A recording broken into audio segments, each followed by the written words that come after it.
নমস্কার বন্ধুরা, প্রতিদিনের মতোই আরেকটা ছোট মিনি ব্লগ নিয়ে চলে এলাম। তো আমার ছোট্ট পরিবারে তোমাদের সবাইকেই স্বাগত জানাচ্ছি। তো দেখো, ঘুম থেকে উঠে একটুখানি চা বানিয়ে নিলাম, এটা হাজব্যান্ডের জন্য আর তার বন্ধুর জন্য, কারণ আজকে আমার উপোস। তো সেই জন্য এদিকে দেখো ব্রেকফাস্টটাও করে দিয়েছি। আজকে বিশেষ কিছু করিনি, আজকে ছিল দেখো রুটি, কলা আর ছিল খেজুর আর চা, এটাই দিয়েছিলাম ব্রেকফাস্টে। তারপর দেখো স্নান করে নিয়েছি, কারণ আজকে সোমবার, ঝটপট পুজো দেবো। তো সেই জন্য ছেলেকেও স্নান করিয়ে দিয়েছি, কারণ বেরোনোর আছে।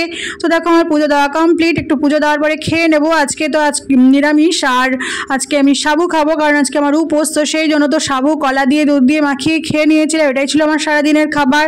তারপর দেখো এদিকে রান্না চাপিয়ে দিয়েছি। আজকে বিশেষ কিছু করব না, খিচুড়ি আর ভাজা করে নেব। তো দেখো আমার রান্না কমপ্লিট। এদিকে দেখো সাজিয়ে দিলাম প্রতিদিনের মতো, নাহলে সাজালে কেমন একটা মনে হয় না সাজালে। তো যাই হোক, দেখো সাজিয়ে দিয়েছি।